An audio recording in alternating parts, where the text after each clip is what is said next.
11월 28일 목요일 새벽 기도에 하나님 앞에 드립니다. 오늘 지구촌의 미전도 종족을 위한 중보 기도는 중국에 있는 타직 산지에 살고 있는 타지크 종족입니다. 사리콜리 타지크 종족은 신장 지역에 살고 있는 소수민족이 있게 됩니다. 지구촌에 그리고 그 지역에 4만 4천 명이 살고 있게 되고요. 이슬람이고 기독교인들은 0.01 이제 막 이렇게 복음을 받아들였던 몇몇의 사람들이 있는 것을 보게 됩니다. 파미르라고 하는 산지에 살고 있게 되고요. 그들의 언어와 문화는 굉장히 고립되어 있다고 합니다. 산지에 살면서 거칠은 땅에서 농사를 지우고 동물들을 키우면서 생활하게 되는데 중국의 전통을 따라서 엄격한 그러한 전통을 따르는 그러한 다세대 가정이 한 집안에서 살아가게 되지만은 또 신앙은 종교는 이슬람을 받아들이게 되어서 무슬림으로 살아가게 됩니다. 또 한편 위구르 족속과 키르기스 족속과 같이 이 중국 정부의 소수 민족에 대한 종교 말살 정책과 민족 말살 정책의 희생양이 되어서 4만 4천 명밖에 되지 않는 작은 소수가 살아가게 된다고 합니다. 고유 언어도 없게 되고 문자도 없어서 이렇게 다른 언어를 이렇게 사용하게 되어서 위구르 언어를 사용한다고 말하게 됩니다. 그들의 삶 가운데 다가가서 복음을 전할 수 있고 함께 살아갈 수 있는 선교사의 발걸음들을 위해서 기억하시고 기도해 주시길 바랍니다. 사리콜리 언어로 성경이 번역이 필요하게 되는데 성경이 전혀 번역되어 있지도 않게 되고 예수님의 영상이나 온라인 성경도 찾아볼 수가 없게 됩니다. 이러한 중국의 산지족인 타지크 족속을 위해서 기억하시고 기도해 주시기를 바랍니다. 오늘 우리에게 주신 말씀은 호세아서 9장입니다. 1절서부터 끝절 17절까지의 말씀 교독하십니다. 이스라엘아, 너는 이방 사람처럼 기뻐 뛰놀지 말라. 내가 음행하여 내 하나님을 떠나고 각 타작마당에서 음행의 값을 좋아하였느니라. 타작마당이나 술틀이 그들을 기르지 못할 것이며 새 포도주도 떨어질 것이요. 그들은 여호와의 땅에 거주하지 못하며 에브라임은 애굽으로 다시 가고 아수르에서 더러운 것을 먹을 것이니라.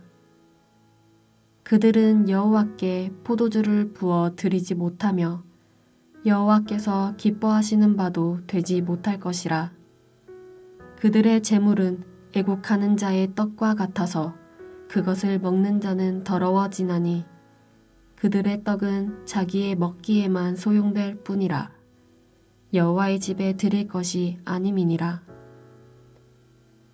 너희는 명절 날과 여호와의 절기의 날에 무엇을 하겠느냐?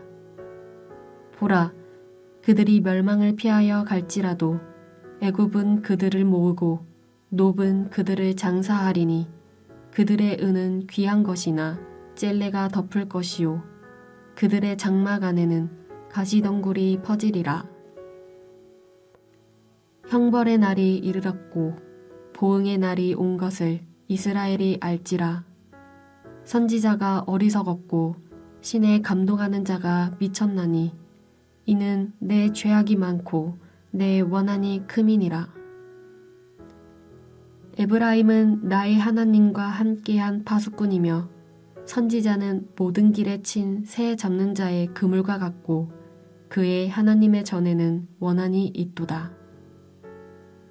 그들은 기브아의 시대와 같이 심히 부패한지라.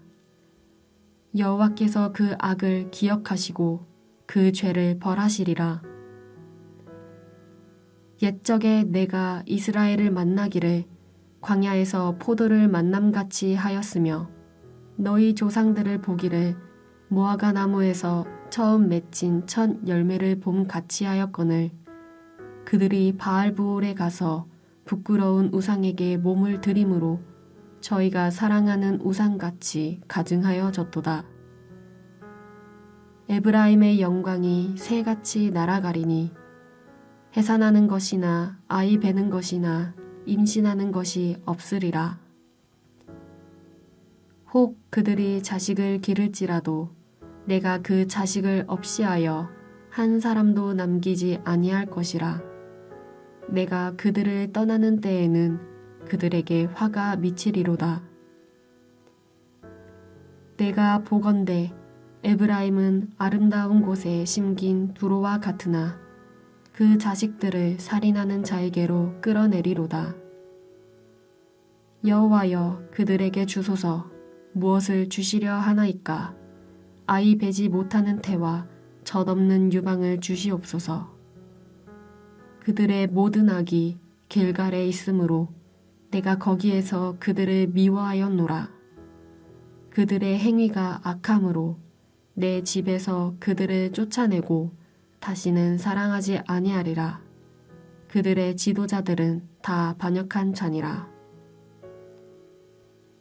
에브라임은 매를 맞아 그 뿌리가 말라 열매를 맺지 못하나니 비록 아이를 낳을지라도 내가 그 사랑하는 태의 열매를 죽이리라. 그들이 듣지 아니하므로 내 하나님이 그들을 버리시리니 그들이 여러 나라 가운데에 떠도는 자가 되리라. 북이스라엘에 흉년이 오게 될 것을 예언하게 됩니다. 그리고 이 하나님의 분노와 심판 가운데서 흉년을 만나게 되고 또 이 3절 말씀에 보게 되면은 여호와의 땅에 거주하지 못하며 그랬습니다. 약속의 땅에 거주하지 못한다라고 하는 얘기는 나라가 무너지게 되고 그리고 어딘가에 포로로 끌려가게 될 것이다라고 하는, 그러며 아시리아의 더러운 것을 먹을 것이다라고 하게 되며 포로 생활을 할 것을 예언하게 되는 그 내용을 담게 되는 것입니다. 예언은 하나님께서 하나님의 종에게 선지자들에게 주시게 되었던 그러한 말씀인데 앞날을 보게 되는 점괘와 같은 말씀이 아니라 하나님의 약속한 것이 말한 것이 성취되는 것을 경험하는 것이 예언의 그러한 내용들이고 복이라 말할 것입니다. 그런데 북이스라엘을 향해선 안타깝게도 이와 같은 부정적인 내용들이 말씀한 것이 성취되는 것을 경험하게 된다라고 하는 것입니다. 여러분 여기에서 하나 이제 팁으로 이렇게 말씀을 드리게 되는 것은 10절 이하의 말씀에 보게 되면은 북이스라엘에 대한 형벌을 말하게 되는데 에브라임 아까 9장 3절에도 말하게 되는 것처럼 에브라임이라고 이렇게 말하게 됩니다. 왜 북이스라엘을 에브라임이라고 이렇게 말하게 될까라고 하는 것입니다. 그것은 남왕국을 유다 왕국이라 말하지 않습니까? 주축이 되는 왕국의 지파가 유다 지파였기 때문에 남유다 왕국이라 부르게 되는 것처럼 이 북이스라엘의 가장 주축이 되는 그러한 지파가 바로 에브라임 지파이고 10지파 가운데서 중앙에 자리 잡고 있게 되었던 세겜을 거점으로 하여서 정착하게 되었고 자리 잡게 되었던 지파가 요셉의 둘째 아들이었던 에브라임 지파라고 하는 것입니다. 가나안 땅에 정착하여서 12지파가 자리 잡고 뿌리 내리게 되었을 때는 4만 명이 조금 넘게 되는 적은 소수의 종족이었습니다. 왜냐고 하면은 요셉의 둘째 아들이었기 때문인 것입니다. 요셉 지파가 아니라 요셉 지파의 반반씩 나눠졌기 때문에 그럴 수밖에 없는데 그들이 굉장히 성장하게 되고 이렇게 지파가 커지게 되면서 굉장히 상징적인 지파가 되었다라고 하는 것입니다. 거기다가 북이스라엘의 첫 번째 임금이었던 여로보암이 에브라임 지파 출신입니다. 그래서 북이스라엘을 말하게 되었을 때 에브라임이라고 말하게 되는 것은 10개 지파 가운데서 왜 하나만 얘기하지라고 생각할 수도 있는데, 그렇게 부르게 되었던 것은 습관이라고 하는 것이죠. 남유다, 북이스라엘 이렇게 나누게 되는 것처럼 남유다, 북에브라임이라고 이렇게 부를 수도 있다라고 하는 것입니다. 그 북이스라엘의 중심이 되는 지파라고 하는 것입니다. 왜 하나님께서 분노하시고 또 북이스라엘을 향하여서 심판하시려고 하셨을까? 재물이 온전치 않았기 때문이다라고 하는 것입니다. 4절입니다. 그들은 여호와께 포도주를 부어드리지 못하며 여호와께서 기뻐하시는 바도 되지 못할 것이라.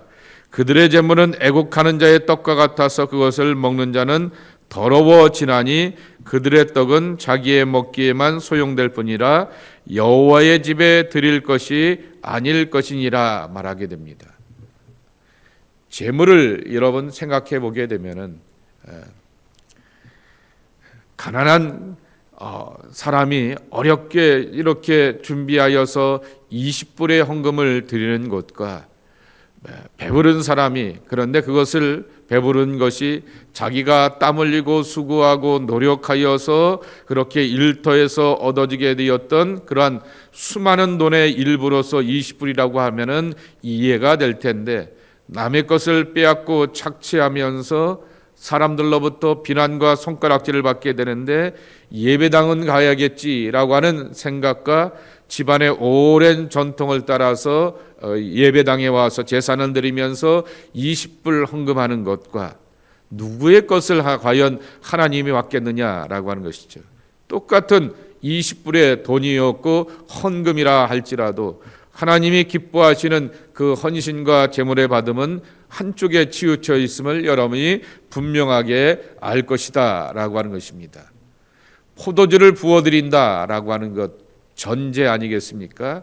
그 옛날 사람들이 제사를 드리게 되었을 때 마지막 행위가 바로 포도주를 부어드리는 것인데, 그렇게 하여도 그리고 화목제를 드리기 때문에 떡을 먹고 떡을 나누는 것 아니겠습니까? 그런데 자기는 자기 나름대로 화목제에 제사를 드리게 되면서 불편한 사람들과 함께 떡을 나누며 먹는다 말하게 되지만은 자기 배는 부를지 모르지만은 그러나 하나님께서는 그 제사와 제물에 대하여서 기뻐하지 않는다라고 하는 것입니다. 결국 뭐가 문제입니까?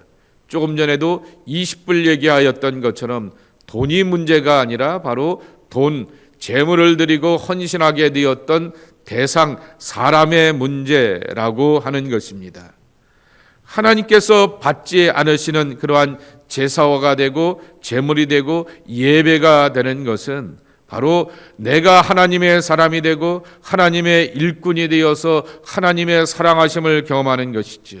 그 전에 먼저 경험해야 될 것이 있는데 4절 말씀에도 있는 것처럼 제사를 받으시는 하나님, 다시 변하게 되면은 왜 이스라엘 백성들이 제사를 드립니까? 우리식으로 변하게 되면은 왜 우리가 하나님 앞에 나와서 예배 드리냐라고 하는 것입니다.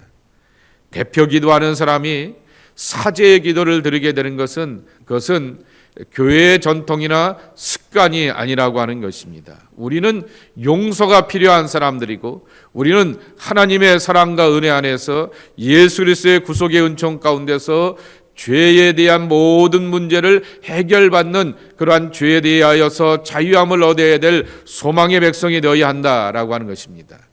내가 죄인이고 하나님의 앞에서 완전치 못하고 하나님의 말씀과 뜻 앞에서 철저하게 살지 못한 것에 대한 자각이 늘 우리 안에 필요하다라고 하는 것입니다. 이걸 경험하지 못하게 되면 20불을 드리던 200불을 드리던 2000불을 드리던 2만 불을 드리던 하나님 앞에서 아무런 소용이 없다라고 하는 것입니다. 시편 기자가 고백하게 되었던 것처럼 하나님이 기뻐하시는 제사는 상한 심령이라 이렇게 말씀하게 되었던 것입니다. 상한 심령이라고 하는 것은 세상에서 연약하고 그리고 온전치 못하여서 찢겨진 마음과 부끄러운 것에 대하여 그대로 하나님 앞에서 자기를 고백하며 노출하며 드릴 때 하나님은 그 찢겨진 마음을 다독거려 주시고 회복시켜 주시고 온전함으로 함께하여 주신다라고 하는 것입니다. 또 한 가지 하나님에 대해서 알아야 될 것은 7절입니다. 형벌의 날이 이르렀고 보응의 날이 올 것은 이스라엘이 알지라 라고 이렇게 말하게 되었던 것입니다. 표준세 번역에는 이렇게 번역해 놓았습니다. 이스라엘은 알아라. 너희가 보복을 받을 날이 이르렀고 죄 지은 만큼 벌 받을 날이 가까이 왔다라고 말씀하고 있습니다. 금요일 이 저녁 때 할 이 성숙자반회 이재철 목사님의 책을 읽게 되는데 이런 내용이 나오게 되더라고요. 하나님은 평등의 하나님이 아니라 공평하신 하나님이다라고 하는 것입니다. 여러분, 평등의 개념은 이 안에 지금 예배당에 앉아 계신 분들을 우리 모두가 다 하나님 앞에 하나씩 받는 것이라고 하는 것이 평등의 개념일 것입니다. 그것을 통하여서 우리는 민주주의도 경험하게 되고 그것에 대한 극단으로서 사회주의도 경험하게 됩니다. 너 하나 나 하나 너 하나 나 하나 다 모든 사람들이 하나씩 이렇게 받는 것이 평등입니다. 근데 하나님은 그런 평등이 하나님이 아니라 공평이 하나님이다라고 하는 것입니다. 누구에게는 하나를 주기도 하고요. 누구에게는 5달란트의 비유처럼 5을 주기도 하고 2를 주기도 한다라고 하는 것입니다. 숫자의 개념으로 보게 되면 왜 나는 하나이고 왜 저 사람은 5입니까? 라고 하면서 불편할 수도 있게 되겠지만은 그러나 5에 대해서는 5에 대한 책임을 물으신다라고 하는 것입니다. 내가 내 능력을 알고 있고 내 힘을 알고 있고 내 지혜를 알고 있는데 5 갖고 도대체 못했느냐라고 하면서 책임을 물으신다라고 하는 것입니다. 많은 것을 받은 자는 많이 받은 자는 많은 것에 대한 책임을 물으시는 것이 바로 하나님의 공평하심이라고 하는 것입니다. 그래서 천국은 뭐로 간다고 제가 습관처럼 말씀드립니까? 천국은 숫자로 가지 않고 퍼센테이지로 가게 되는 것입니다. 하나가 하나를 남기면 100%인 것입니다. 5이 5을 남기게 되면 100%이지만은 5이 2를 남긴다라고 말하게 되면은 40%밖에 되지 않게 되는 것이지요. 그것은 하나님의 형평성에 이렇게 맞지 않는 것이다라고 하는 것이죠. 너는 기껏 해봤자 5을 갖고 2개밖에 못 남겼으니까 40%의 면류관과 상급밖에 없다라고 하는 것입니다. 이처럼 하나님께서는 그렇게 우리의 삶을 향하여서 판단하실 날이 오게 되는데 형벌의 날이 이르렀고 보응의 날이 올 것이다 라고 말씀하여 주시는 것입니다. 인생의 주인이 사람 본인 자신이 아니라 하나님이다 라고 하는 것을 말하게 되는 것입니다. 근데 두 번째로 7절 말씀을 보면서 이스라엘 백성들이 하나님 앞에서 분노의 대상이 되고 심판을 받게 되는 것은 선지자를 향한 대우입니다. 선지자가 어리석었고 신에 감동하는 자가 미쳤나니라고 이렇게 말하게 되는 것입니다. 이것을 표준세 번역에 이렇게 쉽게 번역해 나왔는데요. 예언자는 어리석은 자요 하나님의 영감을 받은 자는 미친 자이다 라고 이렇게 표현을 해놓게 되었던 것입니다. 이 예언자는 어리석은 자요 영감을 받은 이 사람은 미친 자다라고 하는 것입니다. 내게 하나님의 말씀을 들려주고 내게 하나님의 뜻을 가르쳐주게 되었던 하나님의 사람들을 향하여서 어리석고 미친 자라 말하게 되면 우리는 하나님 앞에서 살 길이 없는 것이죠. 말씀이 내게 들려지고 가르쳐주게 되면 그래 내가 하나님의 말씀 앞에서 어리석었지 온전치 못하였지라고 하면서 내 믿음의 옷을 다시 한번 가다듬고 점검하면서 바른 모습으로 살려고 해야 될 텐데 자기 주관과 자기 감정에 충만하게 되었을 때 하나님께서는 이들을 향하여서도 미워하시게 되고 원한을 갚겠다라고 말씀하시게 되는 것입니다. 세 번째 말씀입니다. 왜 북이스라엘 에브라임이 하나님 앞에서 심판이 될까라고 하는 것입니다. 8절입니다. 에브라임은 나의 하나님과 함께한 파수꾼이며 선지자는 모든 길에 친 새 잡는 그물과 같고 그의 하나님의 전에는 원한이 있도다라고 하는 것입니다. 예언자는 하나님과 함께 이스라엘을 지키는 파수꾼이건만, 표준세 번역을 읽어드리는 것입니다. 이 백성은 가는 곳마다 함정을 파놓고 여호와의 성전에서도 욕을 퍼붓는도다 그랬습니다. 하나님의 성전에서 원한이 있도다라고 하는 말을 표준세 번역은 하나님의 성전에서도 욕을 퍼붓는다라고 말하게 됩니다. 이거 굉장히 중요한 이야기입니다. 교회에 와서도 욕을 하고 교회에 와서도 자기 감정대로 살아가는 그러한 사람들이 있는 것을 보게 됩니다. 무슨 거칠은 말을 한다라고 하는 것을 하면서 우리는 그렇게 말하죠.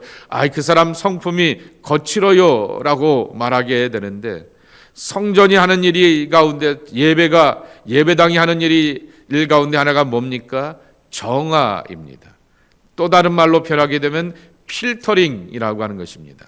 세상을 살다 보게 되면 세상의 논리로 살다 보게 되니 숨가쁘게 살게 되었고, 세상의 가치로 살다 보게 되니 정말 하나님의 뜻과 하나님의 사랑과 이웃을 사랑하라, 이웃을 배려하라라고 하는 그 존중의 마음은 잃어버리게 되면서 생존 가운데서 내가 먼저 빨라야 되고 내가 먼저 선택해야지만 먹고 사는 것에서 앞서가는 그러한 생존의 논리로 살다 보게 되니 거칠을 수밖에 없고 재빠를 수밖에 없는 것이고, 그렇지 못한 경우를 만나게 되면은 온갖 독소를 퍼부면서 살아갈 수밖에 없는 것이 우리들이라고 하는 것입니다.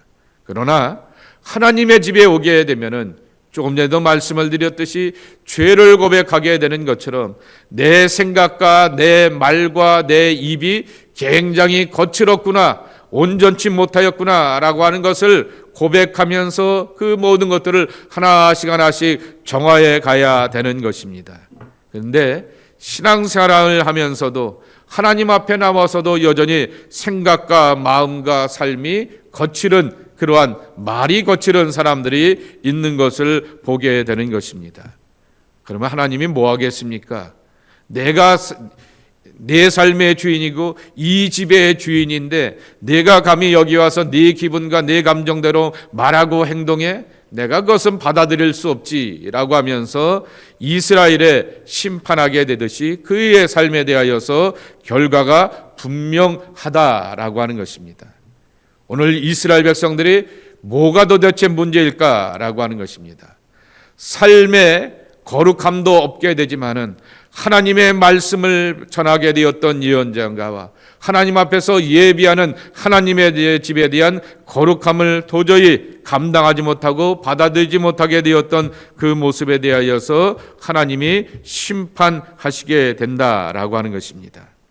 그러면서 이제 뒤에 14절서부터 17절까지의 말씀에 보게 되면 예언자가 이스라엘을 향한 그러한 멸망의 이야기들을 이렇게 쭉 나오게 되는 것이죠. 가장 상징적인 표현이 14절 보게 되면은 아이 배지 못하는 태, 생명을 얻지 못한다라고 하는 얘기입니다. 그리고 어머니에게 있어서 젖없는 가슴, 유방이라고 말하게 되는 것입니다. 그러니 아이가 자랄 수가 없게 되는 것이죠. 다음 세대가 없을 것이다 라고 하는 말을 이렇게 표현을 하게 되었던 것입니다. 근데 오늘 말씀 보면서 오늘 말씀의 제목과는 다르게 5절의 말씀이 저는 제게 들어오게 되었습니다. 5절인데요. 너희는 명절날과 여호와의 절기의 날에 무엇을 하겠느냐? 오늘이 무슨 날인지 아세요? 쇼핑하기 전날 아니겠습니까? 뭐 때문에 쇼핑합니까? 오늘이 미국 사람들의 가장 큰 명절 가운데, 그리고 가족이 모이기에 나는 날 가운데 하나인 명절날 땡스기빙입니다. 추수감사절이기 때문입니다.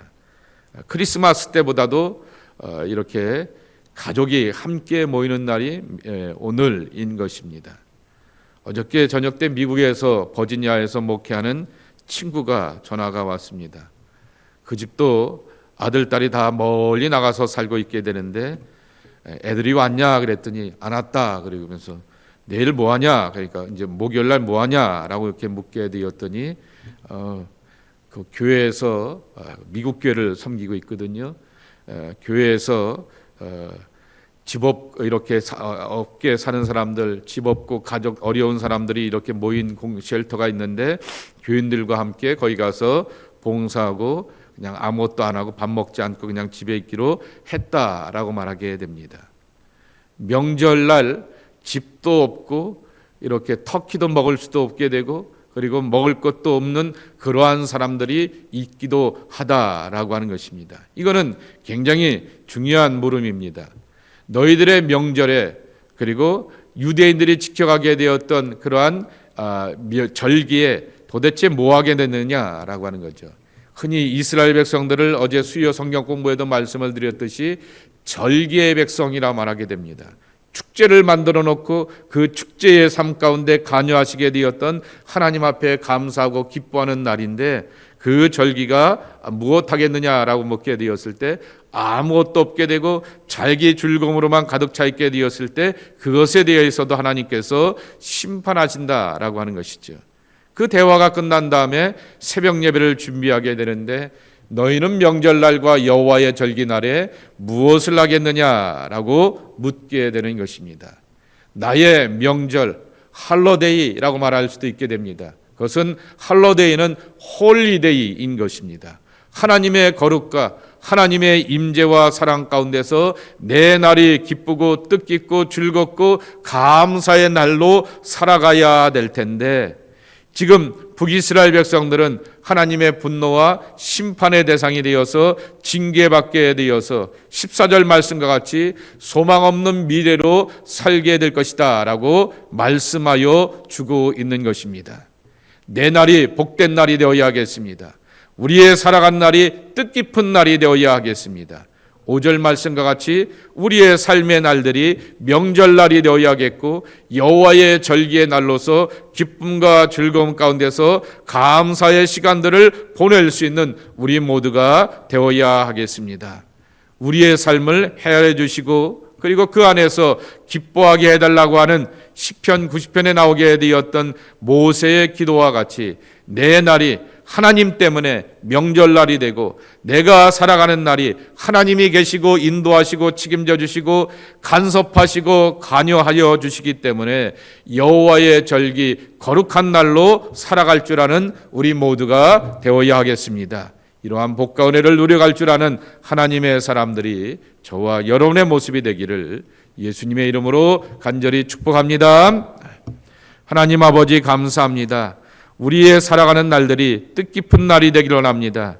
하나님으로 인하여서 명절날이 되기를 원하고 하나님의 인도하심과 축복하심 가운데 살아가게 되는 절기의 날이 되기를 원합니다. 그 옛날 이스라엘 백성들이 지켜오게 되었던 그 절기대의 나날들 가운데서 오히려 하나님은 북이스라엘을 심판하시겠다라고 말씀하시게 됩니다. 주님, 내 날들이 생명의 날들이 되어야겠고 감사의 날들이 되어야겠고 수고의 날들 가운데서 하나님 앞에 결실과 열매로 날아갈 줄 아는 하나님의 백성들의 날들이 되어야겠습니다. 마지막 날에 심판받는 것이 아니라 잘했다 칭찬받고 옳다 여김을 받는 하나님의 신실한 자녀들이 되어야 하겠습니다. 주님, 그와 같은 복과 은혜를 누려갈 줄 아는 하나님의 사람들이 저희들 모두가 되게 하여 주시옵소서. 거룩한 발걸음이 되게 하여 주시옵시고 참 예배자가 되게 도와주시옵시고 하나님 앞에 나와서 예배하게 되었을 때 말씀 앞에서 찬송과 기도 앞에서 그리고 예수의 보혈 앞에서 나의 생각과 나의 말과 나의 삶이 걸러지고 깨끗해지고 온전해질 수 있는 생명의 사람들이 저희들 되게 하여 주옵소서.